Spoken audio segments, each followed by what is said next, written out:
Hello, hello, everybody. How are you doing? It's your sister Rix, and we are here having our very first Self-Love Sundays of the new year.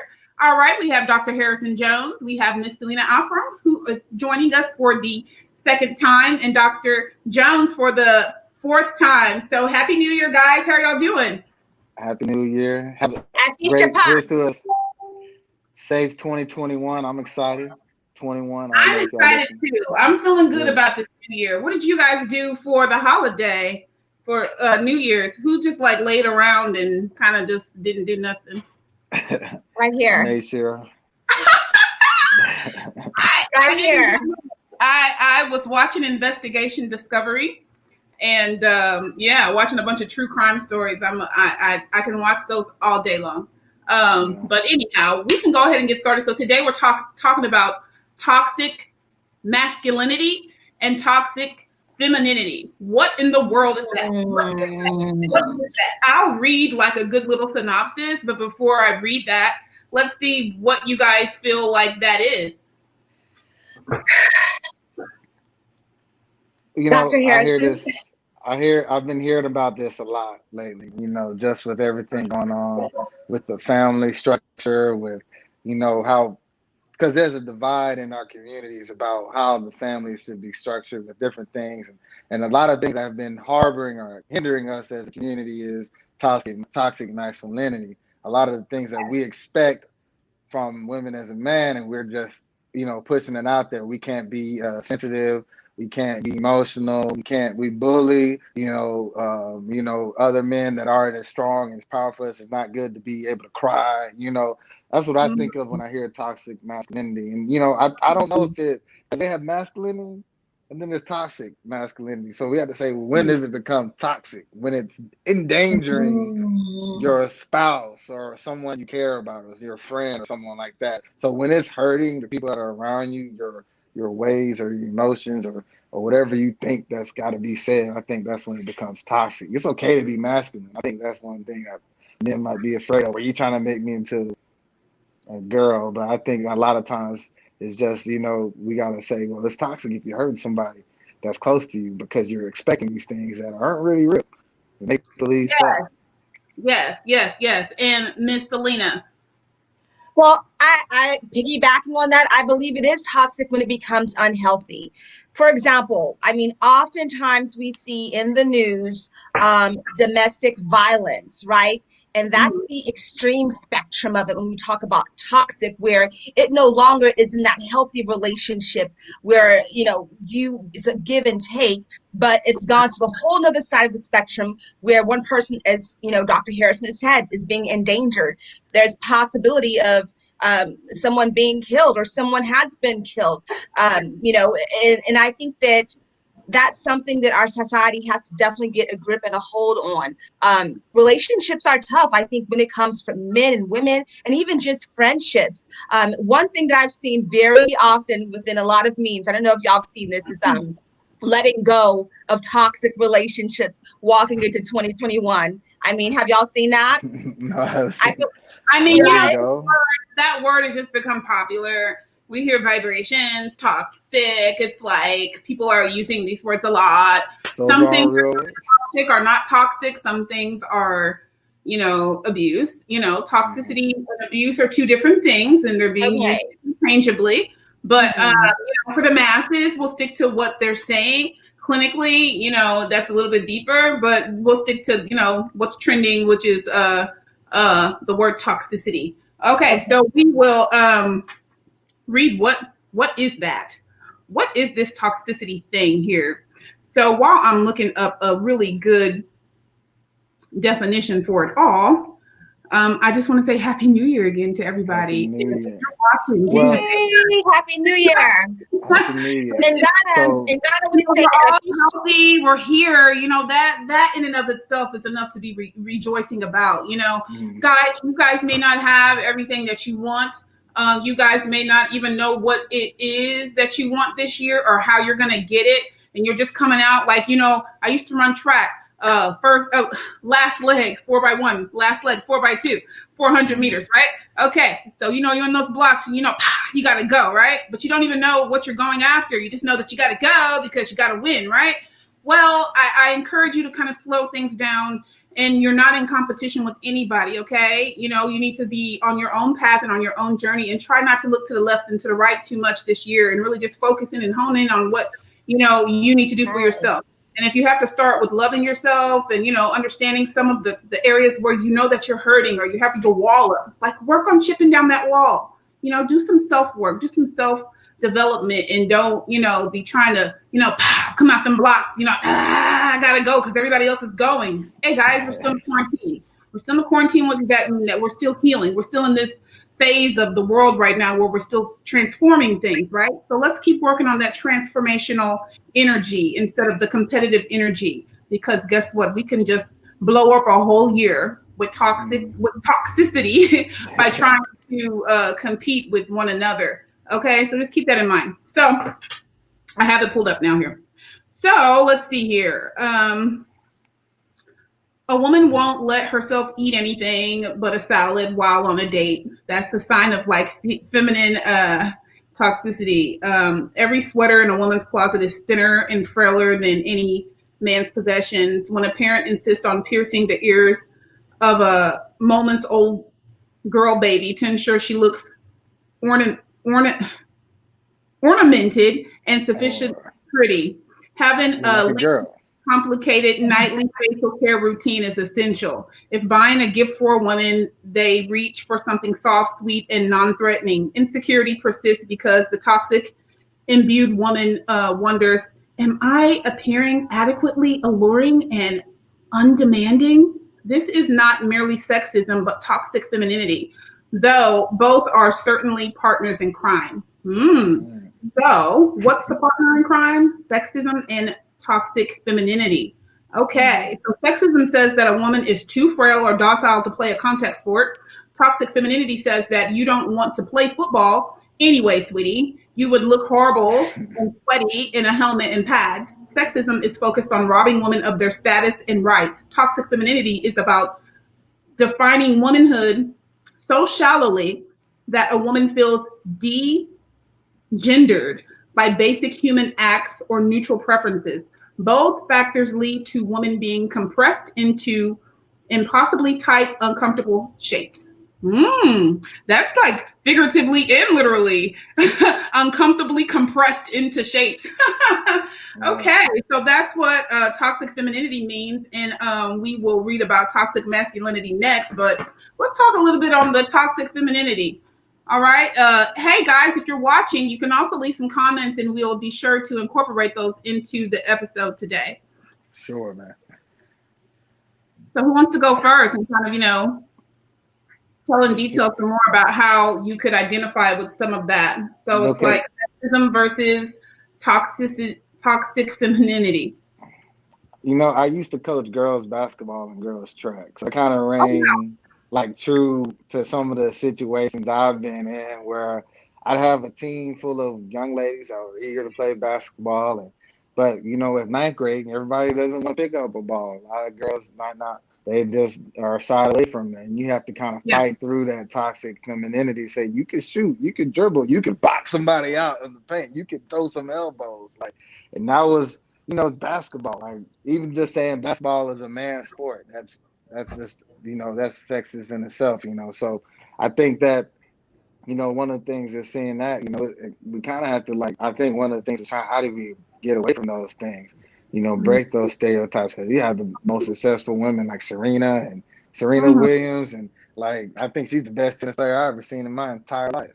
So when we think about getting rid of toxic femininity, we got to encourage more women to do more things outside of the box. And as men, we have to start saying, just saying that ain't bad. I like that. I like if you're taking, doing things that might not be expected, which is crazy because I don't even think that way, but be expected from women. Because I've been working with women my whole life, and it's just natural for me. My mom is a beautiful woman. My sister's a beautiful, intelligent woman. So I expect women to be the queen and gods of the earth. So I wouldn't even expect them to be any less powerful or strong than any man in the world. So if you have a man that has that idea that a woman has to be soft and cuddly and all that stuff all the time. That's crazy. What are we doing? 2020? We got a woman vice president. How you gonna think that a woman should be soft, but she's one step away from dropping nukes on Iran. Just be walk ready at all times, right? She Cooking can food do and walk it whatever up. she wants. Yeah. We need to get rid of that. The whole Congress can be women. By 10 years from now, our whole country could be run by women. What are we gonna do then? Definitely. Well, the goal here is not to, say men are not needed. We don't want to send that message. I just think but that's what, we don't want to infringe on a male's role. A male's role is a male's role, and a man's kind of been knowing his role for a long time, whereas women are, we've been trying to figure out what that is because we realize that we can kind of do everything a man can do. So we were the ones kind of put in a box. And I'll be fair for men because there's some men that are very good nurturers. I'll use myself as an example.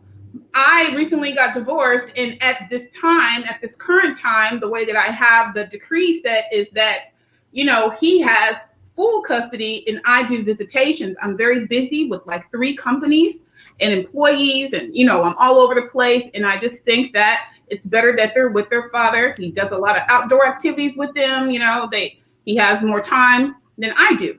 Okay, that's not traditional, and that can make him feel like not masculine, if not being mature, because it's like, oh, well, this isn't what men do, right? So we have to change that whole, this is what a man does, this is what a woman does, this is what a man wears, this is what a woman wears, this is what a man watches, this is what a woman watches, this is what a woman should be doing in the house, this is what a man should be doing in the house, this is what a woman does with children, this is what a man does with children, all of that's got to go. What about Thanksgiving? At Thanksgiving, who cooks the turkey? Who cuts the turkey? Yeah, who cooks it? Who cooks the turkey? Who well, makes the turkey? It depends on the household. Well, yeah, it depends. That's I'll true. cook man, and then I see the women make the sides. Like I've seen that 1,000 times. I don't know if that's where it's been. I don't know. But I've seen a lot of just even with dinner. Like the man has the barbecue, men is at the grill, the women are there. For Thanksgiving, I have nothing catered by men. So by Sam Houston, an artist, a music artist, he catered. He has a food company, and I had a delicious meal from dessert, sides, main course, everything. And then also on Christmas, I had my Christmas dinner for my family catered by a man, Martin Eason. So I don't know. Things are changing, and I think that we should be, more comfortable with realizing. And I do cook. I cook and bake everything, but it's again time. I love cooking, but I don't necessarily have the time or energy to do it at this current, chapter in my life. And things change, like with the custody situation.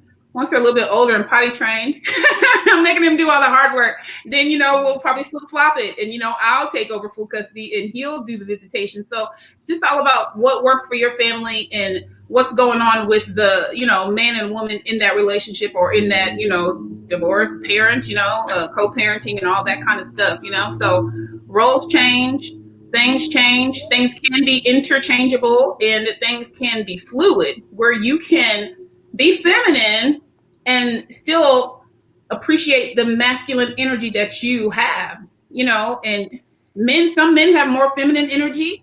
Some men have more masculine energy than others. And some females have more masculine energy than other females. And all of that is okay. It's all different ranges and spectrums of this, gender identity thing, and some women feel more comfortable in traditional male roles, and some women don't. And that's okay. I think the thing is just not judging somebody else's journey, because everybody is on a different journey and everyone has a different path and everyone has a different beginning. So sometimes people didn't even have a choice but to be in that, more masculine role. And they just became really good at doing it, but they still know that they're a female, So I think we just have to get comfortable with seeing sexes and doing different things and being different things. That are not traditionally, what we're accustomed to think that gender should be doing. Definitely. And I think that with this, sometimes culture can play a role. For example, in the African culture, right, it's really persisted. But even though our society has changed, a woman is expected to be in the kitchen. The man is expected to be that provider. But, it does change. For example, we're talking about Thanksgiving. I went to a Thanksgiving in Georgia. And one of our family members, which was a man, Yeah. He actually cooked the whole meal, and us women, we just sat back and we enjoyed. I mean, the pounded, the fufu was prepared, the okra stew. I was just like, wow, oh my gosh. Of your Thanksgiving dinner, I said, "Ooh, this is some good. This is some good." What was it, Nigerian or Ghanaian? Ghanaian. Yes. Ooh, yes. Good. I saw. I was like, "Ooh, she's eating good. She's eating good." Yes, girl. I've gained that COVID weight, and it's okay because I'll be working it off. But it's so me cool. too. I'm fluctuating all over the place right now. From my female surgery I had, after that, everything just went haywire. So I'm like, you know what, body? I'm gonna let you do what you got to do. And then we're gonna figure it out. Everything's puffy right now, and that's okay. You know, I just come to realize, a woman in her 30s is just gonna be fluctuating up and down. Like, just love it. You're gonna some days. You both look great to me. I would say that. Outstanding. That's you very just in shape, all beautiful of that. women. You just embrace it. Whatever y'all are doing, whatever 15 it was a good 15. Whatever, I don't know what it There you go. There y'all you go. done very good. Thanksgiving wasn't. Y'all must have ate like lean turkey. That's what it was. 20%. The thing with hormones and females, you may not even be eating a lot. Your body just does weird things. It's just weird. I could like go run 7 miles and then get on the scale in 2 days. And you know what makes women gain weight? What? Men gain weight when they fed correctly. Or they start talking to women. That's when they start to gain weight. I know. Like you talking about relationship happiness. I'm just playing. That's not true. Well, it's true though. Like you get comfortable. And whenever they start their families, they get a little thicker too. Yeah, it's true. You just let yourself go. You get comfortable. You don't gotta wear that dress for not wear that I guess what do men wear? Shorts, I guess. Wear that shorts. Leggings nowadays. But it is also about the courting process too. For example, when you get in that new relationship or whatnot, you're going out on dates, you're eating, you're trying to impress each other. I mean, that weight comes through for sure. Yeah. Yep. Yeah. So toxic. You gotta eat appetizers. You gotta have a couple of drinks, right? Like cheese, and queso. So let's talk about masculinity. Let's go. So toxic masculinity, traditional stereotypes of men as socially dominant, along with related traits such as misogyny and homophobia, can be considered toxic due in part to their promotion of violence, including sexual assault and domestic violence. The socialization of boys in patriarchal societies often normalizes violence, such as in saying boys will be boys, with regard to bullying and aggression. Self-reliance and emotional repression are correlated with increased psychological problems in men, such as depression, increased stress, and substance abuse. I'm going to stop right there because that was a lot right there. So basically, a man is supposed to just be able to just manage everything about himself and never, ever seek outside of his inner self. Like everything has to come from there, even though he wasn't able to take anything in to pull out from. So he gets depressed because he knows that his role is not to ask for help. That's weak, right? He has emotional issues and anger issues, possibly, and self-esteem problems because where he's supposed to be pulling from is empty. There's nothing that fills up inside the cup yet, okay? And people that feel that are men and women throughout his life. But he's expected to be just grown into this tough man, but nobody sewed into him, okay? So there's nothing to pull out from. Then, he has perfected the act and the mask that through society to court a woman to start a family. And what that woman finds when she gets into the relationship is that, hey, he was doing everything, like he was acting out all these parts, but when I just barely just chip a little bit away at the shell, there's nothing in there. It just cracks. It's empty. And that's how he feels because that wasn't his intention to fool her. That's just how he thought that things would naturally work because that's what everyone around him does. Yes. So this woman ends up being the one leading. Okay, so she ends up being the head, because she did have the ability to work and develop those things and express herself and write in a journal and cry and get nurtured and then become a nurturer. So then he feels resentful because he doesn't have some of those tools that are needed. And now we have this battle of the sexes. But what our society is doing is causing this because we're telling men that they don't need any of those things. They don't need to be able to be that sensitive. They don't need to need hugs while they're teenagers. They don't need to be able to cry or not feel sure if their artwork that they did was good. And they're like, is this even good enough? You know, they're not allowed to be vulnerable. Mm-hmm. You know, we teach that at a very young age. Very young like age. Elementary school, middle school. Once you start dividing kids into sports and going to classes, and where you can sit here, they divide boys and girls in different groups, and the roles that they play. Even when you got to go to home ec. Like I even talk like what you're signing kids to high school. You go to home ec, you're going to wedding, you're going to this, you're going to that. We constantly put people in these boxes where they might not belong. You know, just like you said, you got men cooks all up and through. Yeah. But you go to a culinary school, you might not see all the ones that you want to see. But it's just like the fact that we kind of like have to get away from that. I think one of the biggest topics, since we're talking about it, is how can we avoid it? You know, what can we do let's talk about as a community to avoid it? Then we can go back and answer that question. So I'll finish reading this because it'll help us answer that question. So toxic masculine traits are characteristics of the unspoken code of behavior among men in prisons, where they exist in part as a response to the harsh conditions of prison life. Other traditionally masculine traits, such as devotion to work, pride in excelling at sports, and providing for one's family, are not considered to be toxic. The concept was originally used by authors associated with the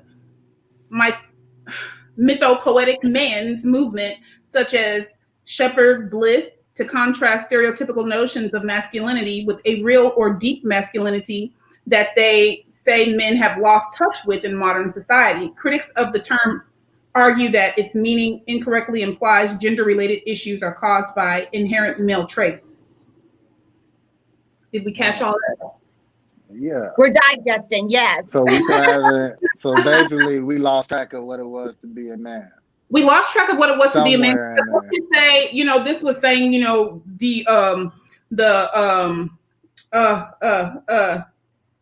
men's movement, the mythopoetic men. Okay, so let's just put that in modern day terms.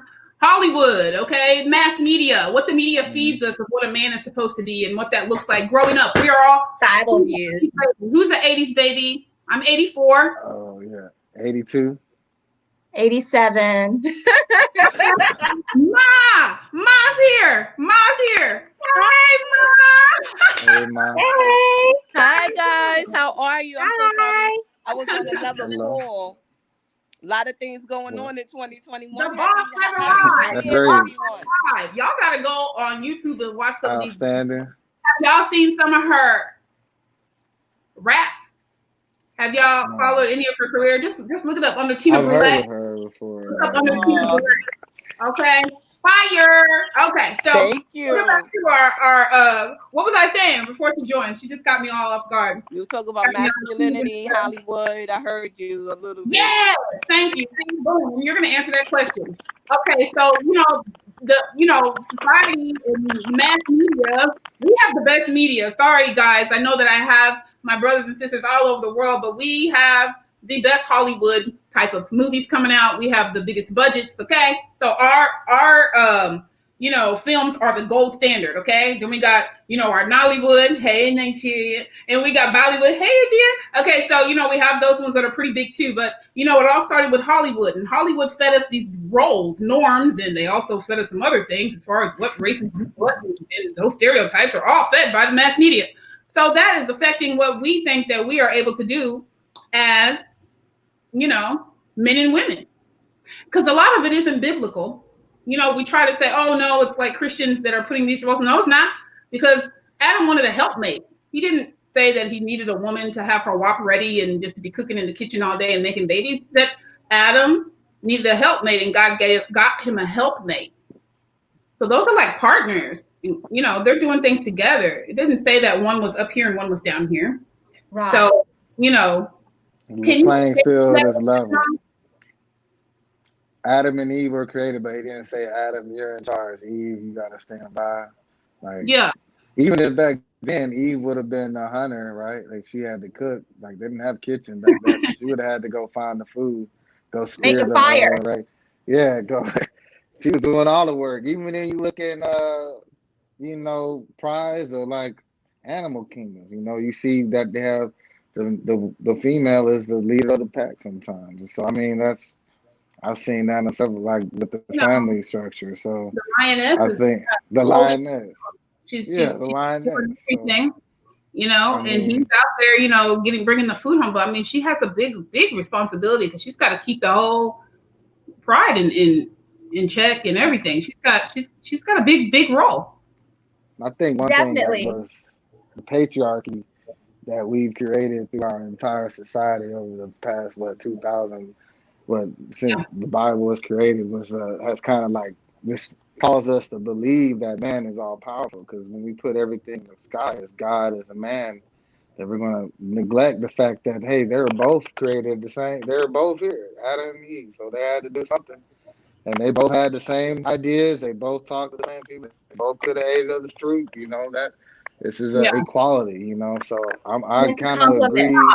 Ma, Yeah, we gotta. sorry, I didn't mean to cut you out. I thought you were done talking. But Ma, as a professional who's been in the music industry for a long time, okay, since you were adolescent, would you say that there are gender norm issues or things that are expected, or have you found it challenging being a female rapper and music artist? Have you found it difficult at times to kind of get things done? Someone's Breaking up a little bit. I oh, mean, is it maybe? I think, yeah, it seemed like it's like I hear a lot of static. Can you hear me? I can hear you, but I hear like keys It's clacking or breaking something. up.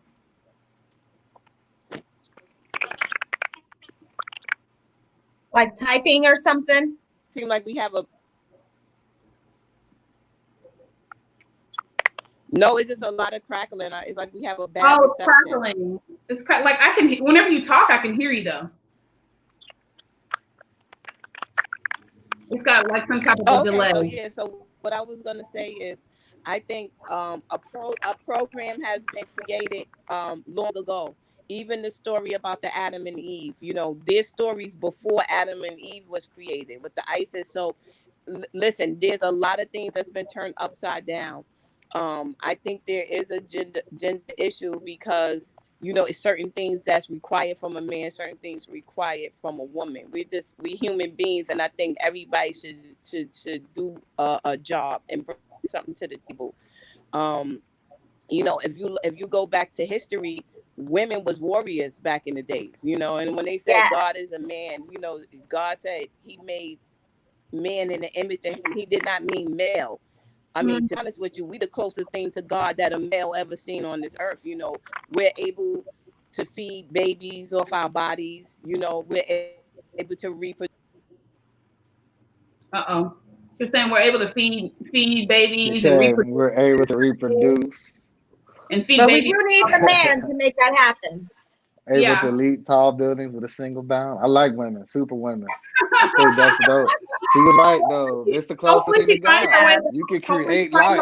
I can create a life. Just like the natural biology of our bodies, like we have like a really complex thing going on here within us, Definitely. we've got some powers, and we bring life into the world, and I think that's what she was touching on. There she goes, she's back.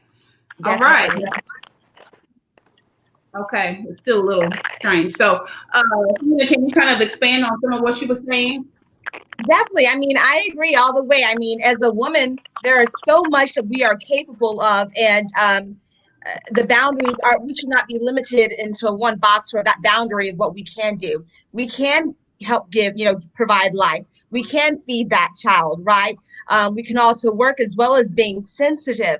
And I think that a part of what you're also talking about was some of the societal views we've taken on from media, especially Hollywood as well. Mm-hmm.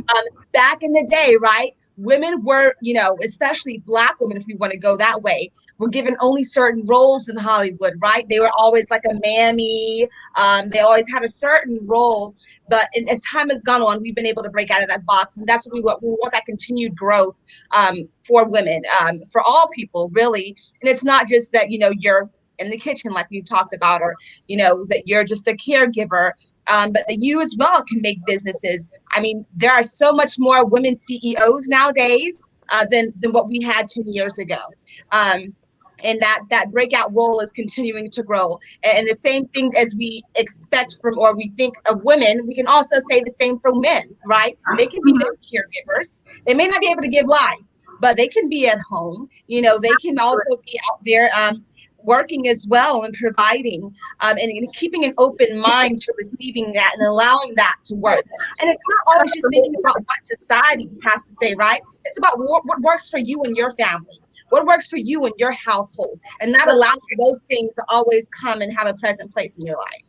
That's right. I love that answer. And like I was saying when I was asking about like who was born in the 80s, it's just like we grew up in a time where we had like our Christmas movies were like Home Alone, okay? We got the mom, the dad, it's a big family, big, all this like grand expressions and displays of the perfect household. The mom, the dad, it was like Leave It to Beaver, but for the big screen, right? And that's kind of like what we had as our, that's what we tried to emulate. And that's how a lot of us that are in our late 30s, mid 30s, late 30s to 40s kind of got stuck in this. I got to find my Prince Charming. I got to find my leading man, because Sleepless in Seattle, I mean, everything was about Made in Manhattan. Everything was about finding this magical love and, there's this big fantasy about love. Whereas the people that is about 25 and down, was that this Generation Z? They're not on that shit. Well, they said, I mean, the scripture said that, as time comes, there's going to be no human emotions. And that's exactly the time that we're leading into. Well, it's the lovers of themselves. And sadly, I don't think that the generation is intentionally becoming lovers of themselves. What I believe is the generation before our generation and our generation has messed it up for the next generation, because we didn't get it right and our parents didn't get it right and their parents didn't get it right. Their parents stayed together and didn't really work through any of the problems and just stayed together to keep holding up that sign every decade, 20 years strong, 30 years strong, 40 years strong. I'm not trying to say that every relationship that's lasted that long isn't healthy. However, there are several. In doing the work that I do for the last 15 years, I'm speaking from experience. And there are those relationships that just would go on and on for decades that were severely toxic, and children were birthed out of that toxicity and had to live in the home with that, and then wanted better for themselves and went out to keep trying to find that.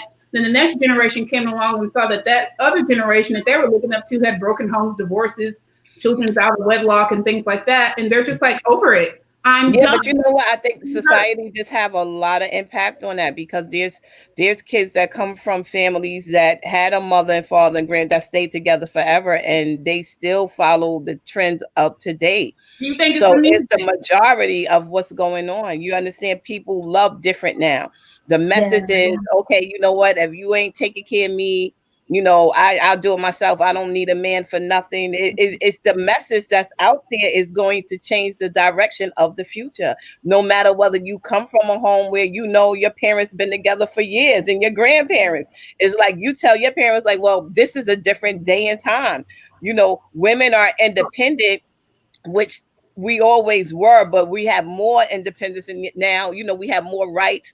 Women are CEOs, but what happened is they felt so upset with the male. It's like, now, I'm successful and I don't need you anymore. You understand what I'm saying? Okay. Women should demand a lot more. That toxic is hell. Right. So guess what? Think about it. I mean, think about Cardi B. Think of the music. Think of the music now. Let's just talk about music. Let's be like sexually aggressive now. Do you remember all of the music that came out that our parents listened? loving a woman and crying over. Now, what music? You don't hear no man saying that. Follow you to the moon and back. Right. Ooh, that's so nice, right? Right, but now listen to the music. Oh, these hoes ain't loyal. So think about it. Listen to the message. I'm keeping it 100. You know what I'm saying? These are topics people don't want to talk about. Al Green and the Gerald Levert. And I know I did a song with Gerald Levert. That was so dope at the time because he was a legend. And I was about 16 when I was able to do a song with him. So I was amazed. But now you listen to the music. You come on, Keith Sweat. He was the most crying over a woman. You know it. It was love. Everybody loved Keith Sweat. Keith Sweat, Drake. Yeah, but now it's like. Yeah, nobody promotes love. There's no love music. No, I mean, who's singing love songs? And if Drake? They are, let me not say John Legend. They're not getting rotation on that play. They immediately. Right, that's what I'm saying. They're not. We talking mainstream or adult contemporary, type of category. Right. If you turn on the radio, you're not going to hear that love music. Before no, and our generation. It's like just sexuality, like Woodstock. I thought the Chris Brown wrote a love song the other day. I promise you, Chris Brown wrote a love song the other day. I can't think of it in my head. There was a love song. It was a good one. That is not the one that mainstream radio was playing. Yeah, what's on his? What about John Legend? It was a good one. I was like, man, he's jamming. Think about it. I listen to the radio, but what I'm saying is that's not the ones that they promote, is what I'm saying. So if you think of the majority of the messages that's out there, if you go on Instagram, Facebook, the radio, you are going to hear the songs that's talking about, I need a freak energy, or I got that wet.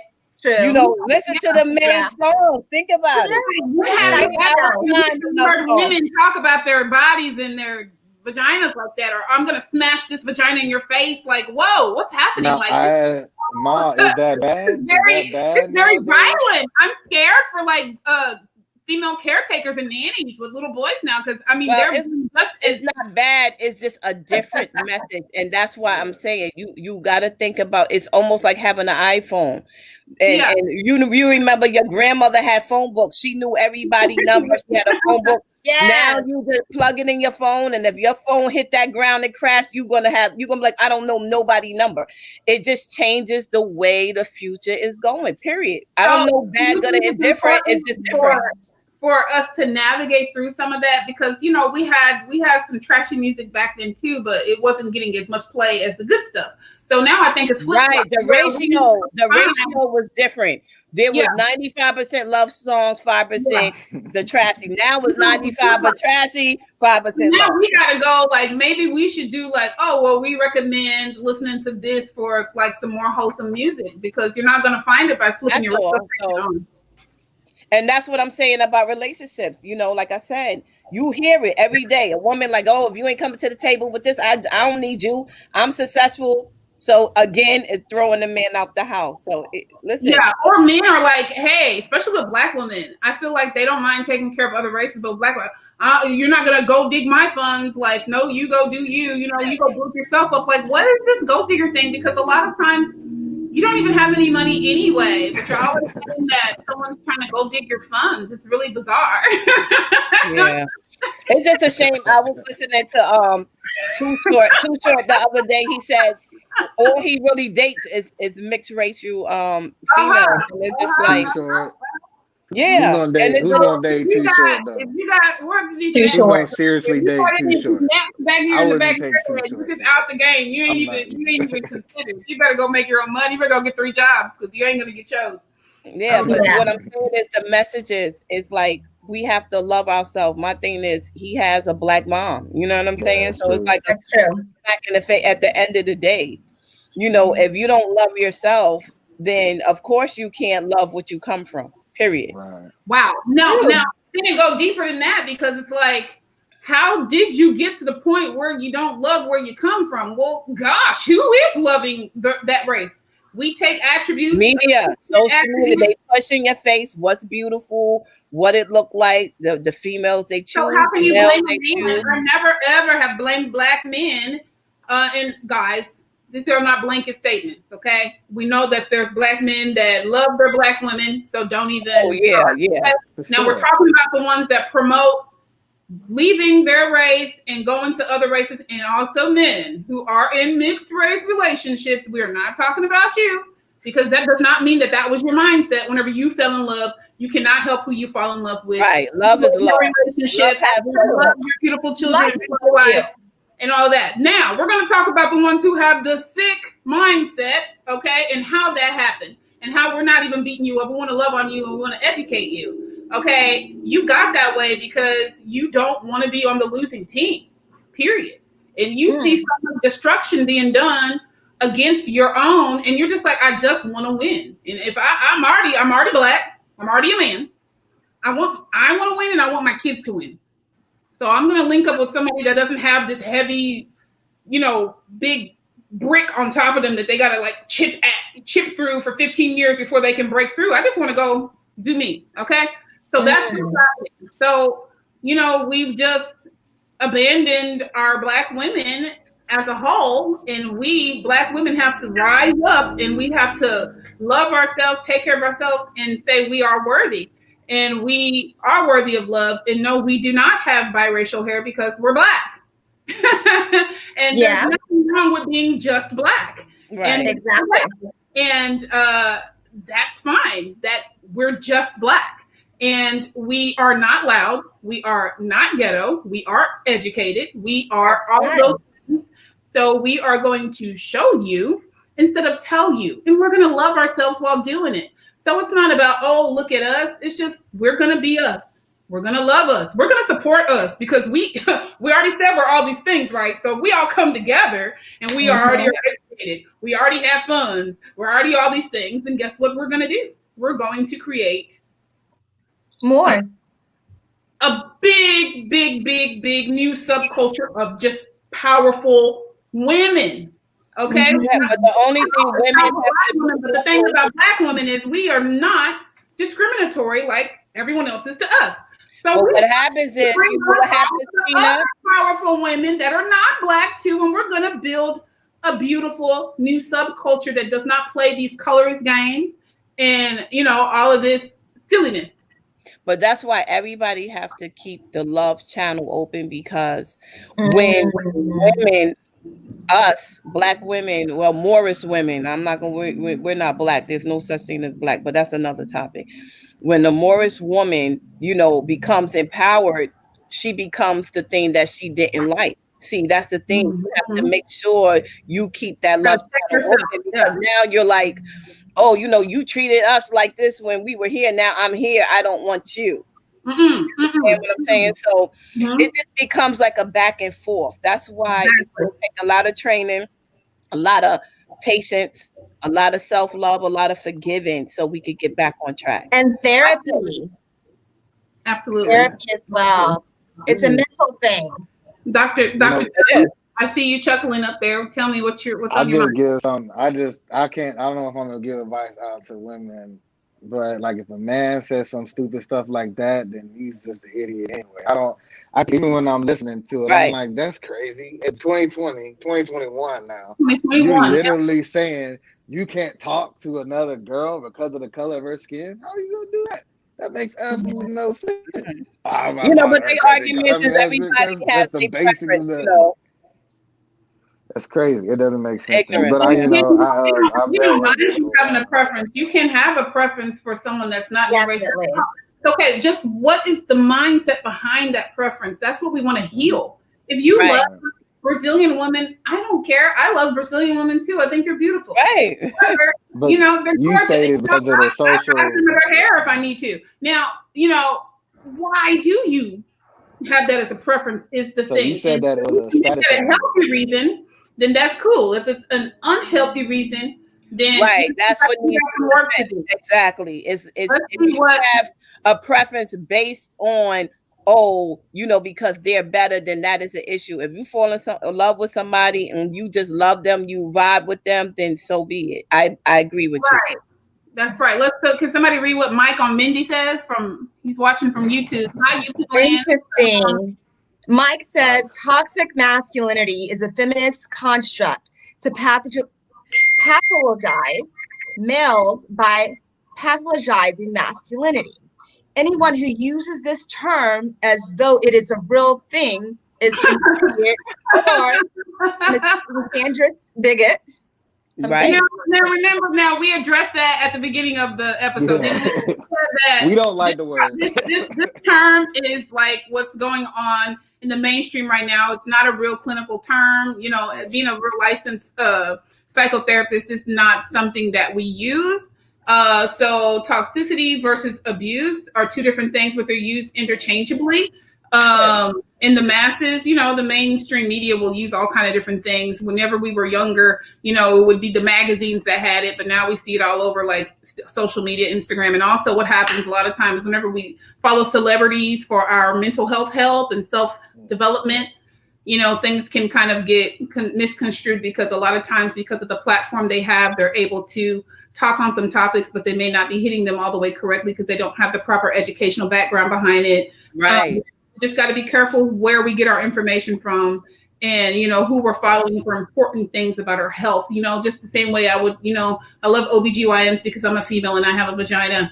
I'm going to go to an OBGYN to get my information. I'm not going to go to like a family doctor, you know, when it comes to my woman, you know, parts, you know, so that's the same thing. It's like, yes, they're both doctors, but one specializes in a certain thing. So right, exactly. Getting any of your clinical or medical or mental health stuff from just a celebrity because they're being paid to be a spokesperson for that. So just be careful about, you know, following celebrities about really important topics for your inner man and your self development. You know, leave that for the professionals who went to school and did the time. You know, celebrities can't be all over on every single thing. That's the thing. You know, they want to be everywhere. And I think that they do really good being celebrities and they need to not try to be doctors, medical doctors, clinicians, psychotherapists, psychologists, and things like that, because they do tend to permeate in there. And there's so many people that are trained. Instead of bringing them up, they just want more money out of that segment. So just be careful for that, guys. Love them for their art, but go to the real deal for stuff that you need to treat your physical and mental health. And it's filtering the information we're receiving, I think, as well, because we know the celebrities are influencers, right? Like you said, they're not professionals, but also filtering what we're receiving. So, you know, receiving that information, like you said, you're getting that from a specialist. And even just like the things we take in every day, what we hear on the radio, what we see on TV, it's just really what we're feeding our souls, right? All of that plays a role into how we think, how we act, how we treat other people, I think. Absolutely. Just like Ma was saying, you know, it's what we're listening to. And then, you know, whenever you think about prophetic speaking and words, if we even go back to Nostradamus, which is not religious, if we go to the Bible, the book of Revelations, and I'm sure guys listening, if you're Muslim or if you're Hindi or you practice Kabbalah or Scientology, y'all have your things too that probably parallel with where we are in these times. And in this time that we're in the world, and you see that something happened for us to get here. There's a lot of hurt happened and a lot of pain. A lot of pain, man. Mm-hmm. A lot of pain, and it's not healed. It's going from generation to generation, and those next generations are just interpreting it, all of the bullshit in different ways. And each generation takes more and more love out of it, and more survival gets put into it. So we're in survival mode now. So we're almost at like the Hunger Games part of life. Oh yeah, I love that movie. Okay. What was the other one where they had all the different districts? What movie was that? That was Hunger. That was Hunger Games 2, the part 2, part 3. They had District 12, and it was like 4 or 5. Yeah. The different districts. Oh man, I can't think of that movie. I love it. What's it called? We got the subtitle to it, but it was still Hunger Games, but it's still Hunger 3 or part 4. Yeah, so you know we're kind of there where we're like we're at war. We are at war. Men are at war with women. Women are at war with men. Women have been hurt. They've seen their mom hurt, their grandma hurt. You know, men have been hurt by their moms because men have been told you ain't no good. I know the movie. Pain. I know the movie. What's it called? Divergent. Yes, that's Yes. it. Yes. We're not getting there. Oh my gosh, like if you go outside, you could die. You know, like you got people down there in your face trying to blow COVID. That's what's happening now. That's where we're going. We are here, and then we got to get scanned and get medicines and stuff so we don't get sick. Like, what's another good one? I Am Legend. Like all these like apocalyptic kind of things. It's like we're pretty much there. Rumors of wars and wars, and people at war with each other, countries that like we are in a time where there's just not a lot of love. And I think that's why Self-Love Sundays is important, because it's like, if we start nurturing and loving on ourselves, we can start projecting out more positive things into the world, and not just, slap these titles on things and start hashtagging them, but there's really no change. You're just jumping on the trend, So we really, take a step back. And if there is this thing that's going on, that's toxic masculinity and toxic femininity that the masses are calling it, let's go back and go do the work. That way we do not become one of those toxic people. And that way it takes one person to make a change. And if everyone is working on themselves and everyone is healing and everyone is going back and kind of like digging through what happened here and how did I get this way and why do I think this way and why am I feeling this way? Wow, somebody hurt me. Okay, did I heal from that? What can I do to, improve my situation and treat other people a little bit better? I got to start treating myself better too, And accountability. A lot of people don't take what they've done. They always look at somebody hurt me. Okay, what did you also do to a person? Because it takes two people to mess up a situation. And a lot of times people want to point the finger at, well, you did this to me. But a lot of people don't want to take accountability. So it starts inside.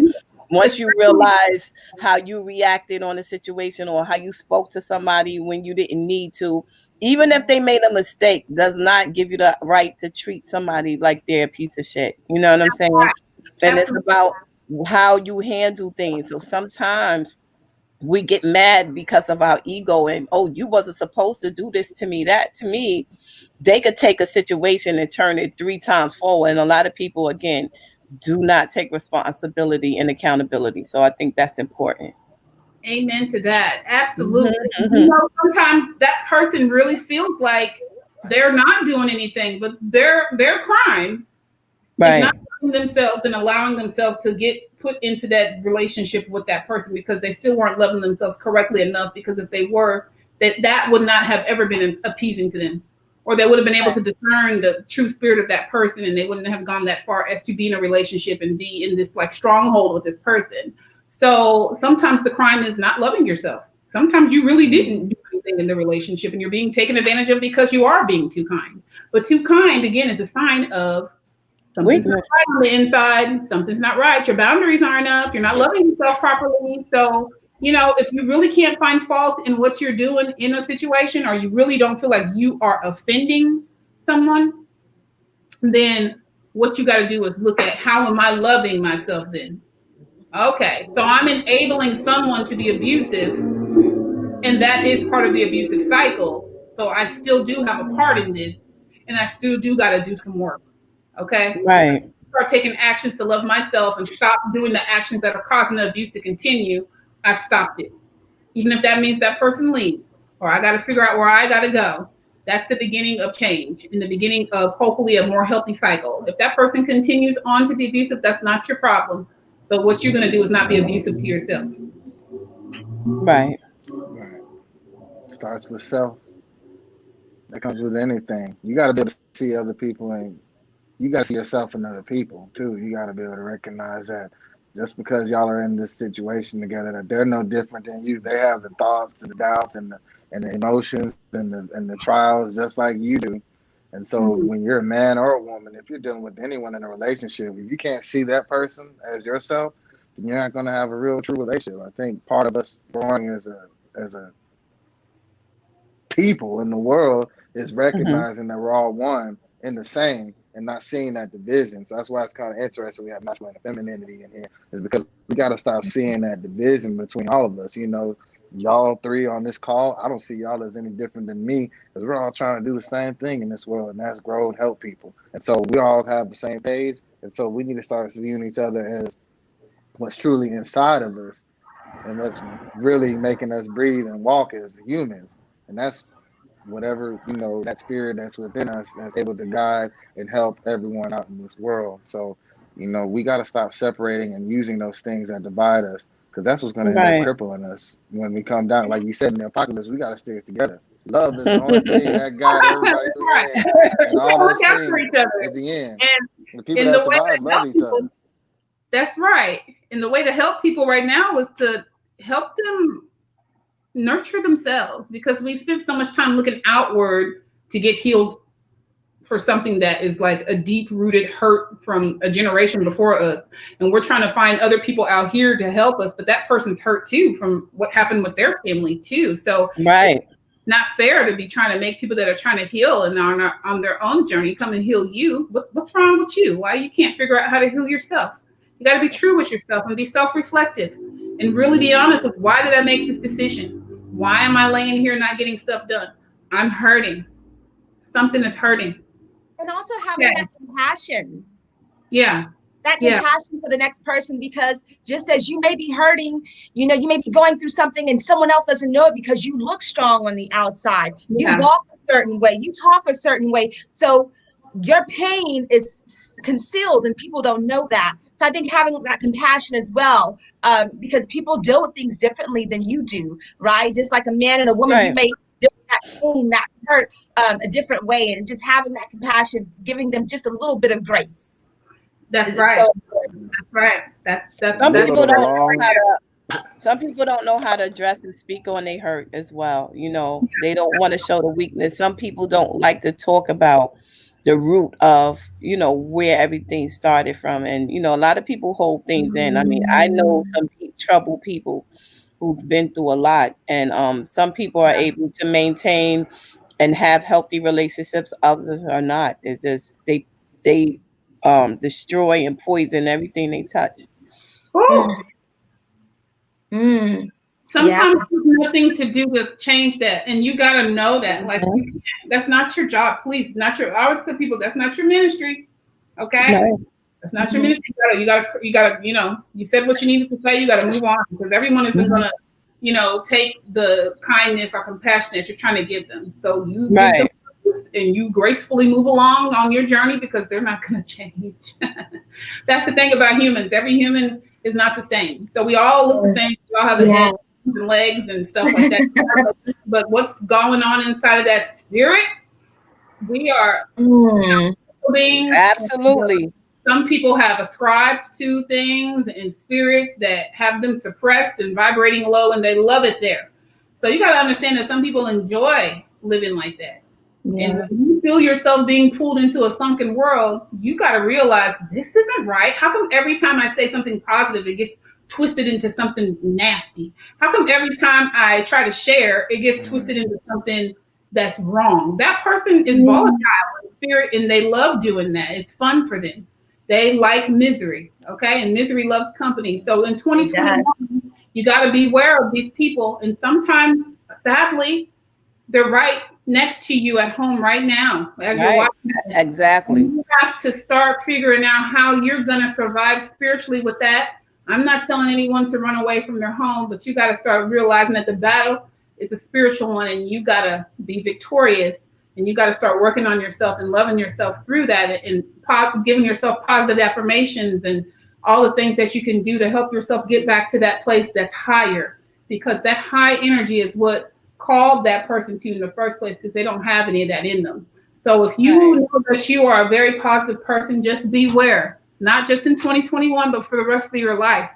You are more likely to attract a lot of negative spirits, because you have a light. You're a light source. You have a lot of energy. So protect your energy.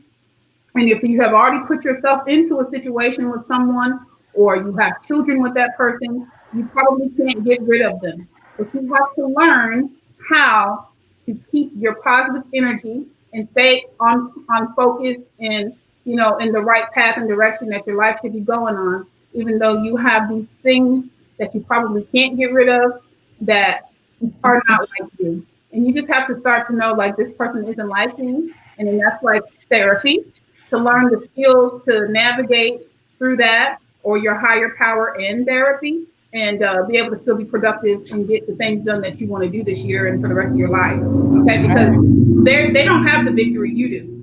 Okay, so we want everyone to tune in next week. Hopefully everybody can come back because we're like almost out of time and we want to end it in an hour. So we have Ma Barker, that's Tina Brule. All right, we have Dr. Harrison Jones. I used to hate school. We have Miss Selina Affram, and she does a lot of things with media, acting, and all of that kind of stuff. And then you have me, Tina Ricks. Look on the page, figure it out. All right, we love you guys. Peace, love, and light. Love you. See you next week. Bye. Bye.